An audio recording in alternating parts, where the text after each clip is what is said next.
दोस्तों, आप जब भी कहीं इंटरव्यू देने जाते हैं तो सबसे पहले आपसे एक कागज़ मांगा जाता है जो होता है आपका रिज्यूमी। तो आपका रिज्यूमी आपको रिप्रेजेंट करता है, इसलिए रिज्यूमी के अंदर आपने जो भी पर्सनल डिटेल दी है, आपने अपनी एजुकेशन डिटेल दी होगी, आपने उसमें अपनी एकेडमिक डिटेल्स दी होंगी, आपने उसमें अपनी एक्सपीरियंस डिटेल दे रखी होंगी। तो ये सारी चीज़ें आपको बिल्कुल सही सही और करेक्ट तरीके से उसके अंदर भरनी है और वो चीज़ें आपको भी पता होनी चाहिए, क्योंकि इंटरव्यूअर आपसे जो कुछ भी क्वेश्चन पूछता है वो आपको रिज्यूमे को देखकर ही आपसे उस तरीके के क्वेश्चंस वो पूछता है। तो इसलिए आप उसके अंदर जो भी इंफॉर्मेशन दें बिल्कुल करेक्ट दें और उसमें सिंपल तरीके से उसे यूज़ करें, सिंपल फॉन्ट ही उसमें यूज़ करें। उसके अंदर आपको ज़्यादा ड्राइंग नहीं करनी और जो भी डिटेल आप डालोगे तो एक तरीके से डालोगे, एक सीक्वेंस में उसमें डालोगे। तो फ्रेंड्स, इस वीडियो में मैंने आप लोगों को बताया कि किस तरीके से आपको अपना रिज्यूमे तैयार करना है, किस तरीके के आपको उसमें फॉन्ट यूज़ करने हैं, किस तरीके के से आपको उसमें एजुकेशन डिटेल डालनी है, किस तरीके से आपको अपने उसमें स्किल्स डालनी है। ठीक है, तो ये सारी चीज़ें मैंने इस वीडियो में बताई हैं। तो नमस्कार दोस्तों, मेरा नाम है सर्वजीत पुंडीर और आप देख रहे हैं टेक कंप्यूटर गुरुजी यूट्यूब चैनल। इस चैनल पर आप लोगों का बहुत बहुत स्वागत है। तो फ्रेंड्स, वीडियो को स्टार्ट करने से पहले मेरा आप लोगों से निवेदन है कि अगर आप लोगों ने मेरा चैनल सब्सक्राइब नहीं किया है तो प्लीज़ चैनल को सब्सक्राइब कर लें और बेल आइकन पर जरूर क्लिक कर लें ताकि मैं जो भी वीडियो अपलोड करूँ उनके नोटिफिकेशन आप लोगों तक पहुँच जाएँ। और फ्रेंड्स, अगर आप लोगों ने मेरे पिछले वीडियो नहीं देखे हैं तो उनके लिंक मैं डिस्क्रिप्शन बॉक्स में दे दूँगा, आप वो लिंक के थ्रू वो वीडियोज़ देख सकते हैं। तो friends, let's start the video.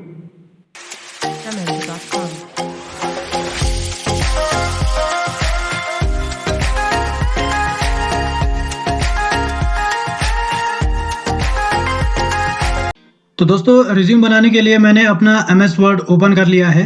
मैं जाता हूँ, पहले इसका पेज मार्जिन सेलेक्ट करता हूँ, इसका पेज मार्जिन बढ़ा देता हूँ ताकि इसमें मैं जो भी मैटर टाइप करूँ वो इसमें पूरा आ जाए। तो पेज मार्जिन में मैं जाऊँगा और यहाँ से नैरो सेलेक्ट कर लूँगा। ठीक है, तो नैरो सेलेक्ट करने के बाद इसका जो पेज मार्जिन है वो बढ़ जाएगा। अब मैं यहाँ पे टाइप करता हूँ रिज्यूम, RESUME। ओके, तो इसे मैं सेलेक्ट करता हूँ और साइज इसका लगभग 20 रहने देते हैं और इसे सेंटर में ले आते हैं। तो ये लिखने के बाद मैं इंटर प्रेस करूँगा और दोबारा से लेफ्ट साइड आ जाऊँगा। ठीक है, तो अब लेफ्ट कॉर्नर पे टॉप में मुझे अपना नाम लिखना है। ठीक है, तो आपको अपना नाम इसमें लिखना है, तो ये मैं लिख लेता हूँ। तो नाम आपका कैपिटल लेटर में होना चाहिए और बोल्ड लेटर में होना चाहिए। सॉरी, ये मैंने इसमें लिख दिया। तो आपको अपना नाम दोस्तों लिखना है, सबसे ऊपर लिखना है आपको कैपिटल लेटर में एंड बोल्ड लेटर में, और इसका साइज आप थोड़ा सा बढ़ा देंगे, 22 के लगभग इसे रखें। ठीक है, तो मैं इस फॉन्ट में बना रहा हूँ, आपका कैलिबरी जो बॉडी करके है इस फॉन्ट में मैं कर रहा हूँ। आप अगर कोई दूसरे फॉन्ट में चाहें तो आप कर सकते हो, बट आप इसे एकदम सिंपल फॉन्ट में ही बनाएं। उसके बाद मैं इस पर एंटर प्रेस करूँगा। उसके बाद यहाँ पे मैं एड्रेस टाइप करूँगा, एड्रेस, और यहाँ पे ये लगाऊंगा। तो मैं यहाँ पे लिख लेता हूँ अपना address, for example Sursingar, new Tehri. ठीक है, तो ये मैंने इस पे लिख दिया है सुरसिंगार न्यू टिहरी, और आगे लिख देते हैं उत्तराखंड। ठीक है, तो उत्तराखंड को मैं फॉर एग्जाम्पल नीचे वाले इसमें ले आता हूँ। तो ये एड्रेस मैंने इसमें लिख दिया। एड्रेस को लिखने के बाद इसमें आप मोबाइल नंबर लिखेंगे। तो दोस्तों, मोबाइल नंबर आप वही लिखें जिसे आप यूज़ कर रहे हो, जो करंट में आपके पास हो। आप किसी दोस्त का या रिश्तेदार का नंबर ना दें, क्योंकि इंटरव्यूअर आपको इस पर कॉल कर सकता है। तो इसमें मोबाइल नंबर में मैं फॉर एग्जांपल ऐसे ही डाल देता हूँ 1 2 3 4 5 6 7 8 9। तो मैंने डेमो के लिए ऐसे ही डाल दिया है, एग्जाम्पल के लिए। आप अपना मोबाइल नंबर लिखें और आपका अपना ही मोबाइल नंबर होना चाहिए, करंट में आपके पास होना चाहिए एक्टिव। मोबाइल नंबर के बाद आप यहाँ पर डालेंगे ईमेल आईडी भी आपको वही डालनी है जो आपके करंट में आप यूज़ कर रहे हो, किसी दूसरे का ईमेल आईडी ना दें। और अपना ईमेल आईडी ज़रूर बना लें फ्रेंड्स, आपका अपना आईडी होना चाहिए। आप अगर किसी इंटरव्यू में अगर जा रहे हो तो आपका अपना ईमेल आईडी होना चाहिए। ठीक है, तो ईमेल आईडी मैंने ऐसे ही दे दिया है इसमें abc@gmail.com में, तो ये मैंने ऐसे ही दे दिया है। अब मैं इस जो मैंने लिखा है ये काफ़ी बड़े फॉन्ट में आ रहा है, तो इसका साइज़ मैं थोड़ा सा डिक्रीज़ कर देता हूँ, घटा देता हूँ इसका साइज़। तो इसका साइज़ मैं कम कर लेता हूँ, फॉर एग्जांपल मैंने इसे 14 कर लिया। और अब इसका जो स्पेस है, इसका स्पेस भी यहाँ से कम कर देते हैं 1.0, या फिर इसका रिमूव स्पेस आफ्टर पैराग्राफ। तो ये मैंने हटा दिया। अब देखिए ये बहुत अच्छा लग रहा है। अब इसका मैं बोल्ड में भी इसे हटा देता हूँ और इसके बाद इसको थोड़ा सा और स्पेस इसका कम कर देते हैं यहाँ से। तो इसका ये और स्पेस भी कम हो गया। ठीक है, तो इस तरीके से मेरा यहाँ पे एड्रेस आ गया और ये एड्रेस आपका बोल्ड होना चाहिए, ये जो यहाँ पे है साइड से बोल्ड होने चाहिए, मोबाइल नंबर ये भी बोल्ड और ईमेल ये भी बोल्ड। ठीक है, तो इस तरीके से आपको अपना नाम लिखना है, उसके बाद आपको एड्रेस लिखना है, उसके बाद आपको अपना मोबाइल नंबर लिखना है और उसके बाद आपको ईमेल आईडी लिखना है। तो आपका ये लेफ्ट कॉर्नर में आ जाएगा। ठीक है, उसके बाद आपको अगर चाहते हो राइट साइड में अपनी फ़ोटो अगर आप लगाना चाहते हो तो आप फ़ोटो लगा सकते हो। तो इसके लिए मैं एक फ़ोटो बना लेता हूँ इसमें, फ़ोटो का फ्रेम। तो इंसर्ट पे जाएंगे, शेप में जाके यहाँ से एक रेक्टेंगुलर शेप ले लेते हैं। तो यहाँ पे मैं इसका एक बना देता हूँ छोटा सा। तो शेप मैंने बना लिया है, अब इसके ऊपर मैं अपनी फ़ोटो इंसर्ट करूँगा, राइट क्लिक करके पेस्ट। मैंने पहले से कॉपी करी हुई है ये, और इसका साइज़ मैं थोड़ा सा इसके हिसाब से बढ़ा देता हूँ। ये आप चाहें तो बढ़ा सकते हैं इसके साइज़ हिसाब से। आप इस तरीके से बढ़ा सकते हैं इसे। ठीक है, तो इस तरीके से ये आपका यहाँ पे फ़ोटो आ जाएगी। तो उसके बाद आपको यहाँ पे एक लाइन खींच देनी है। तो मैं इंसर्ट में जाऊँगा, उसके बाद फिर से शेप में जाएंगे और ये लाइन पे मैं क्लिक करूँगा। तो यहाँ से एक लाइन में खींच देता हूँ, तो इससे और भी अट्रैक्टिव मेरा लगेगा। तो लाइन आपकी बिल्कुल सीधी होनी चाहिए। ठीक है, तो ये लाइन मैंने खींच दिया। अब मैं चाह रहा हूँ कि लाइन ये थोड़ी सी बोल्ड हो जाए तो ये और भी अच्छी लगेगी। तो इसमें सेलेक्ट करता हूँ और फॉर्मेट पे जाके शेप आउटलाइन पे मैं क्लिक करूँगा। उसके बाद वेट पे क्लिक करूँगा और उसके बाद अगर यहाँ से मेरे को बढ़ाने तो ये देखिए इसमें बहुत सारे दिखाई दे रहे हैं। तो फॉर एग्जांपल मैं इसको सेलेक्ट कर लेता हूँ, तो ये ज़्यादा बेटर है। दोस्तों ये टॉप में लिखने के बाद उसके बाद मैं लिखूँगा कैरियर ऑब्जेक्टिव, सारा कैपिटल में होना चाहिए, AREER, कैरियर ऑब्जेक्टिव। ठीक है, तो कैरियर ऑब्जेक्टिव ये होना चाहिए। इसको मैं सेलेक्ट करता हूँ, उसके बाद इसे मैं बोल्ड कर लेता हूँ और इसका साइज़ थोड़ा बढ़ा लेते हैं। फॉर एग्जांपल इसे 16 कर लेते हैं और यहाँ पे इसे ये दे देते हैं। ओके, तो कैरियर ऑब्जेक्टिव का मतलब होता है आपके कैरियर का उद्देश्य। तो यहाँ पे आपको कुछ पॉजिटिव लाइंस लिखनी है। फॉर एग्जांपल मैंने जैसे ये लिखा है, तो आप अपने हिसाब से लिख सकते हैं, आपको जो बेटर लगता है। बट आप कॉपी पेस्ट ना करें तो ज़्यादा बेटर रहेगा, आप अपने हिसाब से। और इम्प्रेसिव आप यहाँ पे कुछ लाइंस लिखेंगे ऑब्जेक्टिव में। ठीक है, तो कैरियर ऑब्जेक्टिव लिखने के बाद अब मैं इसमें टाइप करूँगा आपकी क्वालिफिकेशन। तो यहाँ पे स्पेस दूंगा और यहाँ पे लिखूँगा academic qualification,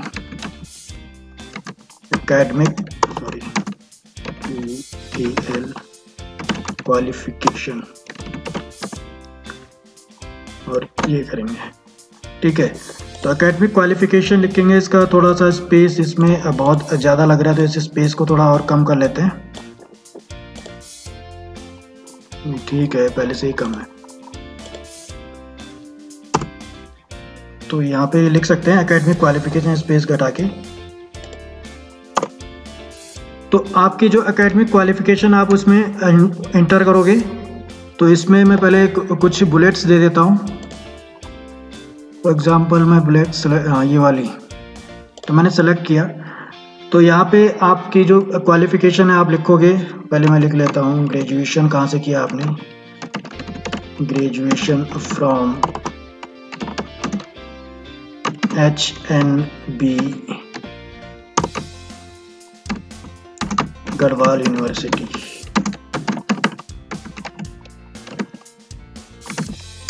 in 2008। For example आपने ग्रेजुएशन में लिखा, उसके बाद आप ये लिखोगे intermediate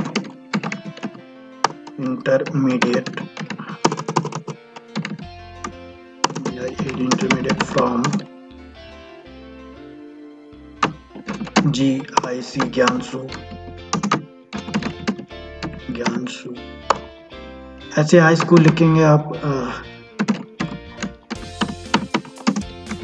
high school from GIC Gyansu,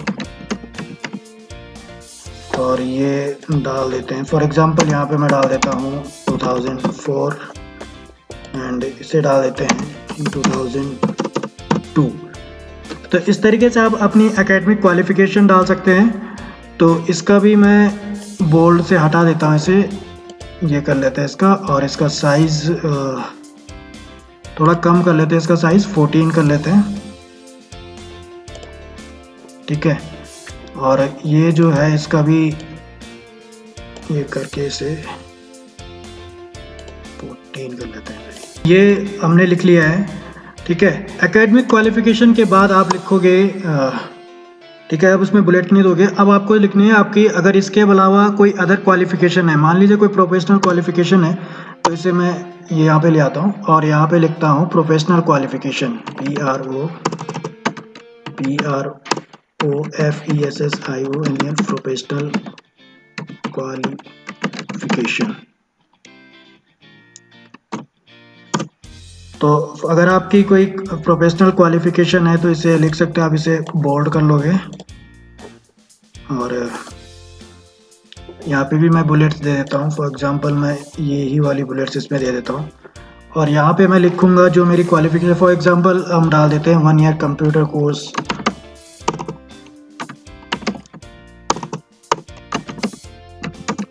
one year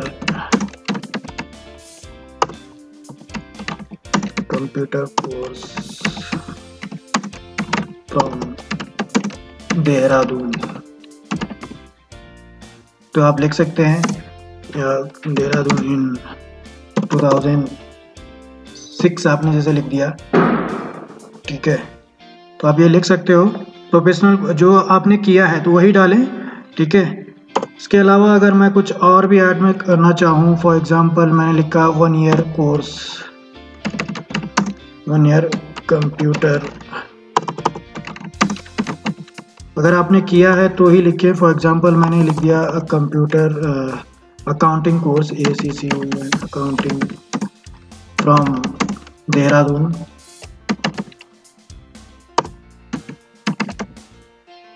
sorry, ये इसमें वो भी डालना है, अपने इंस्टीट्यूट का नाम भी डालना है। फॉर एग्जांपल मैंने इसे ऐसे डाल देता हूँ ABC देहरादून, और इसे भी ऐसे डाल देते हैं ABC देहरादून इन 2007, ये डाल दिया मैंने। तो इस तरीके से आपको क्वालिफिकेशन डालनी है, आपने जिस भी ईयर में जिस इंस्टीट्यूट से आपने किया है तो आपको उसमें अपनी प्रोफेशनल क्वालिफिकेशन डालनी है।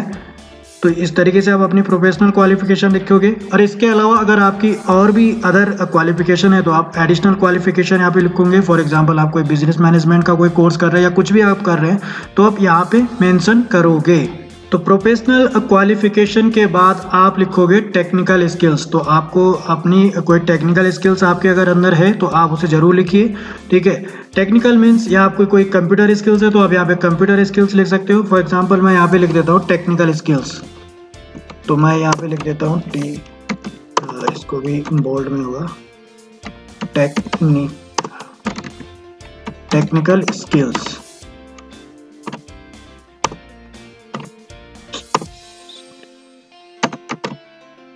इसको भी सेलेक्ट करके मैं बोल्ड कर लेता हूँ, तो साइज इसका इतना ही रहने देते हैं। तो टेक्निकल स्किल्स में अगर आपकी कोई टेक्निकल स्किल्स है तो आप लिख सकते हैं, नहीं है तो रहने दें। कंप्यूटर के कोई स्किल्स है तो आपको लिख लो। फॉर एग्जांपल मैं यहाँ पे लिख देता हूँ MS वर्ड,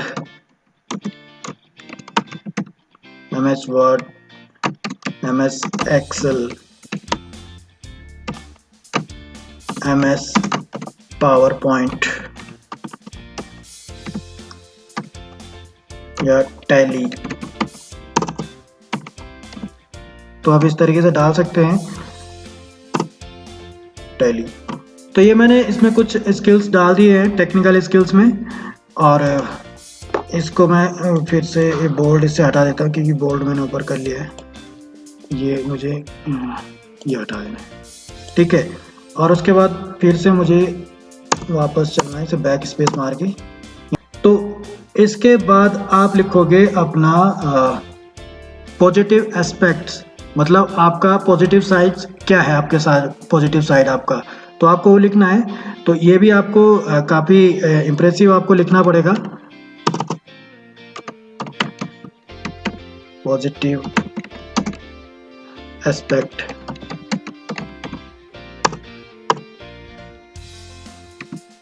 एस्पेक्ट्स करके लिख दिया मैंने। तो ये आप लिख सकते हो, ठीक है। तो आपका जो पॉजिटिव साइड है आप उसे ज़रूर लिखोगे। फॉर एग्जांपल मैं यहाँ पे कुछ लाइनें लिख रहा हूँ, यहाँ पे बुलेट्स मैं फिर से लगाऊंगा, तो मैं इसी बुलेट्स को लगा देता हूँ और यहाँ पे मैं लिख लेता हूँ my hard work and helping nature. For example मैं लिखता हूँ my hard work and helping nature.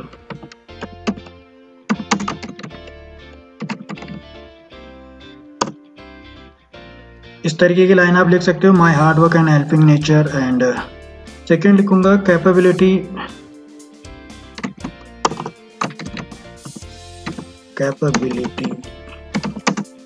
To work even adverse situation.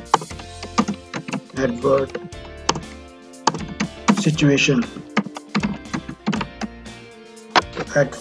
से स्पेलिंग देख लेते हैं, एडवर्ट।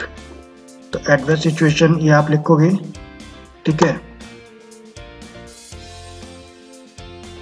तो इस तरीके से आप कुछ भी आपके अगर जो हैं तो आप और भी अगर इसमें लाइंस ऐड करना चाहते हो तो आप अपने हिसाब से ऐड कर सकते हैं, और अगर आप इतना ही रहना देना चाहते हैं तो आप रह सकते हैं।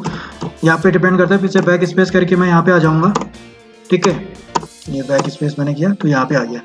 तो अब इसको मैं दोबारा से यहाँ से हटा देता हूँ, इसे बोल्ड से इसे हटा देते हैं, ठीक। पॉजिटिव एस्पेक्ट के बाद आपको लिखना है अपना वर्क एक्सपीरियंस। तो वर्क एक्सपीरियंस के लिए यहाँ पे टाइप करूंगा मैं WRK work experience. Work experience type किया, इस पे मैं लगा दूंगा और ये मैंने कर लिया, ठीक है। अब उसके बाद मैं यहाँ पे दोबारा से एक बुलेट लगा दूंगा। तो दोस्तों अगर आपका वर्क एक्सपीरियंस, आप अगर फ्रेशर हैं तो आप यहाँ पे फ्रेशर लिख दोगे, ठीक है। और अगर आपका वर्क एक्सपीरियंस है तो आप यहाँ पे जरूर लिखें, जरूर मेंशन करें। तो मैं फॉर एग्जांपल लिख लेता हूँ 1 ईयर एक्सपीरियंस,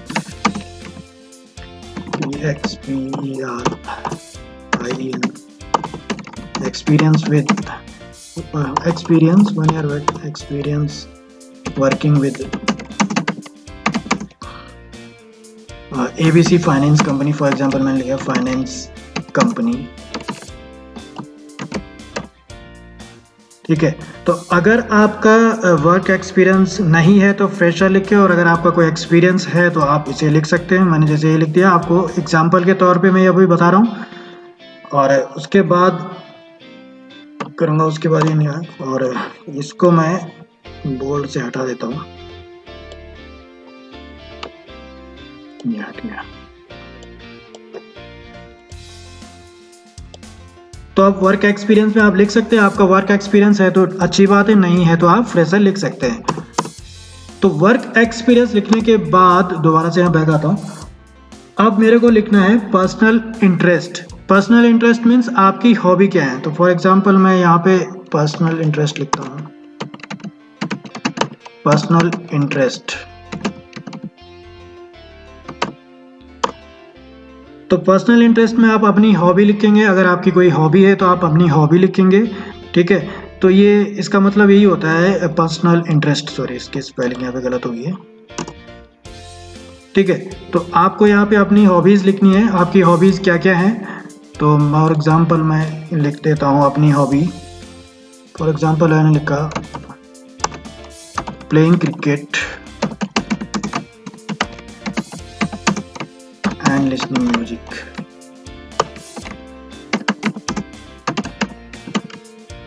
ठीक है। तो ये आप लिखोगे तो अपना जो भी हॉबी आप इसमें लिखोगे, इसे बोल्ड हटा देता हूँ, उस हॉबी के बारे में आपको पता होना चाहिए। आपकी एक्चुअल में वो हॉबी होनी चाहिए, आप ऐसे नहीं लिख सकते, क्योंकि इंटरव्यूअर आपसे आपकी हॉबी से रिलेटेड क्वेश्चन भी ज़रूर पूछेगा। तो आप इसका बेसिक जब कभी कहीं पे इंटरव्यू देने जाओ तो अपने हॉबीज़ के बारे में भी तैयारी कर लें, कि आपको पूछ सकता है क्रिकेट के बारे में, पूछ सकता है कि कितने प्लेयर होते हैं, क्या क्या उसमें रूल्स होते हैं, ठीक है, बॉल का साइज़ कितना होता है, ये सारी चीज़ें वो पूछ सकता है। म्यूज़िक को पूछ सकता है कि किस तरीके का म्यूज़िक आप सुनना पसंद करते हैं, कौन सा आपका फेवरेट सिंगर है। तो ये सारी चीज़ें वो आपसे पूछ सकता है। अब आपको इसमें अपनी पर्सनल डिटेल देनी है, पर्सनल डिटेल। तो इसे भी मैं सेलेक्ट कर लेता हूँ और इंटर प्रेस करूँगा और इसे मैं बोल्ड कर लेता हूँ, बोल्ड करने के बाद पर्सनल डिटेल आप डालोगे और यहाँ पे मैं पेस्ट कर देता हूँ, पहले से मैंने लिखा हुआ था कहीं पे, और इसको मैं और कर लेता हूँ। ठीक है, तो इसका साइज मैं थोड़ा सा अभी बढ़ा लेते हैं, इसका ये 12 में से रहने देता हूँ, बहुत है इतना। और इसे मैं सेंटर में ले आता हूँ और इसको ये फॉर एग्जांपल ये जो है इसको मैं यहाँ पे ले आता हूँ। ये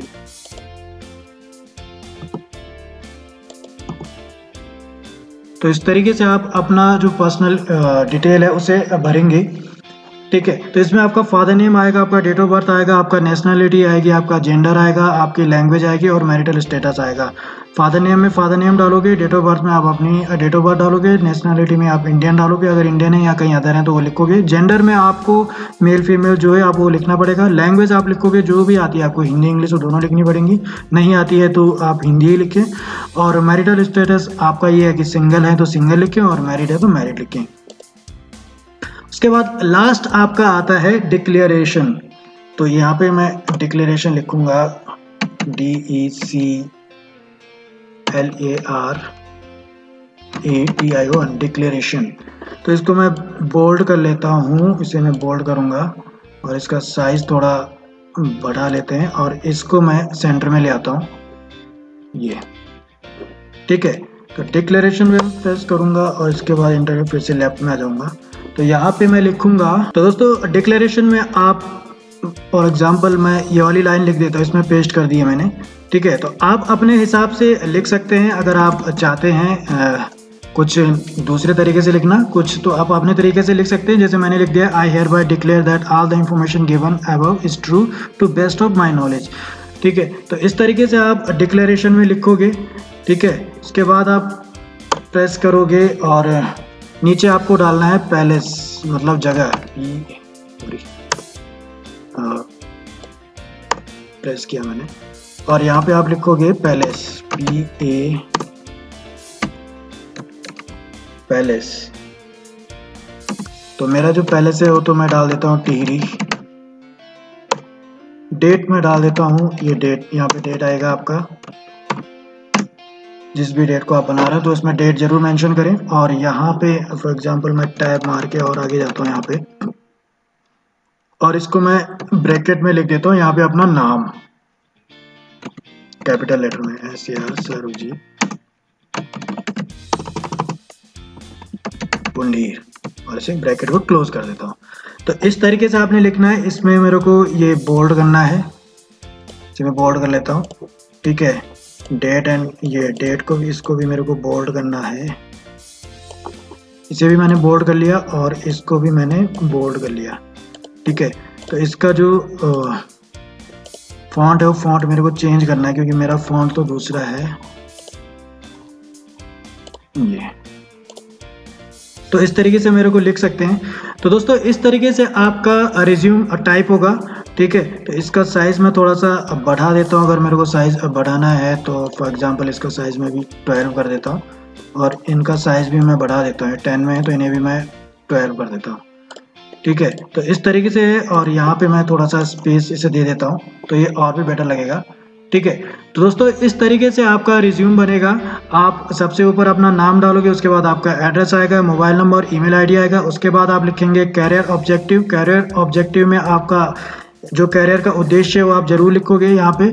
ठीक है, कोई इनोवेटिव लाइन ही आप यहाँ पे लिखें। ठीक है, एकेडमिक क्वालिफिकेशन लिखोगे, आपने कहाँ से किया है, कौन सी यूनिवर्सिटी है, किस सन में किया है, आप जरूर लिखोगे। ठीक है, आप चाहें तो यहाँ पे परसेंटेज भी ऐड कर सकते हो, जैसे किसी की परसेंटेज 60% है, 70% है, आप इस तरीके से लिख सकते हो। और अगर आपकी परसेंटेज कम है तो यहाँ पे मेंशन ना करें, मैं ये तो यही कहूँगा क्योंकि थोड़ा सा ऑड सा लगेगा। और अगर आप चाहते हैं ऐड करना तो यहाँ पे आप टेबल की फॉर्म में भी लिख सकते हो। आप सीरियल नंबर, आपका क्वालिफिकेशन, आपका कॉलेज नेम और ईयर आप यहाँ पे डाल सकते हो, परसेंटेज डाल सकते हो। तो टेबल फॉर्म में भी आप यहाँ पे लिख सकते हो। उसके बाद आप प्रोफेशनल क्वालिफिकेशन लिखोगे, आपकी जो प्रोफेशनल क्वालिफिकेशन है, अगर आपने कोई कंप्यूटर कोर्स किया है, कहाँ से किया है, कोई अकाउंटिंग का कोर्स किया है, कोई और कोई कोर्स किया है मैनेजमेंट का तो आप उसे लिख सकते हो। ठीक है, आप एडिशनल क्वालिफिकेशन करके जो कोई और क्वालिफिकेशन है तो आप उसे भी ऐड कर सकते हो। टेक्निकल स्किल्स या कंप्यूटर स्किल्स आप यहाँ पे लिख सकते हैं। फॉर एग्जांपल ये मैंने लिखा है MS Word, Excel, PowerPoint, Tally. इसके अलावा अगर आपको कोई और भी स्किल्स आती हैं तो आप यहाँ पे नोट कर सकते हो, लिख सकते हो। पॉजिटिव एस्पेक्ट में आपका जो पॉजिटिव साइड है आप वो यहाँ पे लिख सकते हो कि मैं हार्ड वर्क करूँ, बहुत अच्छा हेल्पिंग नेचर मेरा है, और capability work even adverse situation. मतलब मैं जो एडवर्ट के सिचुएशन में भी काम कर सकता हूँ। वर्क एक्सपीरियंस आप लिख सकते हो कि मेरे पास 1 साल का एक्सपीरियंस है, और अगर आपके पास कोई एक्सपीरियंस नहीं है तो आप यहाँ पे फ्रेशर लिखेंगे। पर्सनल इंटरेस्ट आपकी हॉबी होती है, आपकी कौन सी हॉबी है, हॉबी के बारे में आपसे इंटरव्यूअर क्वेश्चन पूछ सकता है, उसे ज़रूर लिखें, उसे ज़रूर आप पहले से तैयारी करके जाएं, और पर्सनल डिटेल में आपको यहाँ पे सही सही इन्फॉर्मेशन डालनी है। ठीक है, उसके बाद आपका डिक्लेरेशन आता है, और उसके बाद ये आपका पहले सॉरी नाम आता है। ठीक है, तो इस तरीके से आपका रिज्यूमे तैयार किया जाता है। तो दोस्तों कई बार आप लोग देते हो, कोई बोलते हैं जैसे सीवी बात करते हैं, कुरिकुलम विटेई करके होता है। ठीक है, तो वो जो होता है वो आपका अधिकतर जो एक्सपीरियंस पोस्ट होती है उसमें आपका सीवी चलता है, क्योंकि उसमें आपको सीवी के अंदर डिटेल में आपको इंफॉर्मेशन देनी होती है। फॉर एग्जांपल आपका टेक्निकल स्किल्स है, तो टेक्निकल स्किल्स में जैसे मैंने लिखा है MS Word, Excel, PowerPoint, तो आपको इसको भी डिटेल में करना पड़ेगा। एमएस वर्ड में आप क्या क्या कर सकते हैं, फॉर एग्जांपल आपने लिखा है टेबल में बना सकता हूँ, मैक्रो में कर सकता हूँ, एक्सेल में आपने मार्कशीट लिख दिया, या पावर पॉइंट में आपने प्रेजेंटेशन लिख दिया, टैली में आप क्या क्या कर सकते हो, सारी चीज़ें आपको लिखनी पड़ेंगी। एक्सपीरियंस आप लिखोगे कि आप कौन सी कंपनी में थे, कौन सी पोस्ट पे थे, आप वहाँ पे क्या कर रहे थे, आपके पास क्या रिस्पॉन्सिबिलिटीज थी, वो भी आपको लिखनी पड़ेंगी। ठीक है, तो जो सीवी होता है वो आपका डिटेल में होता है, वो लगभग आपके 2 पेजों पे आ जाता है, 2 या 2 से ज़्यादा पेजों पे भी आ सकता है। लेकिन आपका जो रिज्यूम है वैसे सिंगल पेज पे ही आपका रिज्यूमे चल जाता है। ठीक है, कभी कभी ये दूसरे पेज पे भी जा सकता है, अगर आपका ये ज़्यादा हो, क्वालिफिकेशन ज़्यादा हो, या फिर आपकी स्किल्स ज़्यादा हो, या एक्सपीरियंस आपका ज़्यादा हो, तो आप लिख सकते हैं। ठीक है, तो नॉर्मली आप जो सिंपल से जो इंटरव्यूज़ होते हैं आप उसमें रिज्यूमे ही चलता है। और ये याद जरूर रखें कि अगर आपसे किसी कंपनी ने सीवी मांगा है तो आपको डिटेल में ही अपना सीवी बना के भेजना है, तब आपको ये जो इन्फॉर्मेशन है ये आपको डिटेल में देनी है। ठीक है, तो इस तरीके से आपका रिज्यूमे तैयार किया जाता है, और इसका लिंक दोस्तों मैं डिस्क्रिप्शन बॉक्स में दे दूंगा, आप डिस्क्रिप्शन बॉक्स में लिंक के थ्रू वो डाउनलोड कर सकते हैं इसका लिंक। ठीक है फ्रेंड्स, अगर वीडियो पसंद आए तो प्लीज़ लाइक करें, शेयर करें, सब्सक्राइब जरूर कर लें फ्रेंड्स, और कमेंट बॉक्स में जरूर लिख के बताएं कि आप लोगों को ये वीडियो कैसा लगा। और नेक्स्ट वीडियो में मैं किसी नए टॉपिक पे लेके आप लोगों के बीच में आऊँगा। तब तक के लिए फ्रेंड्स मुझे इजाज़त दें।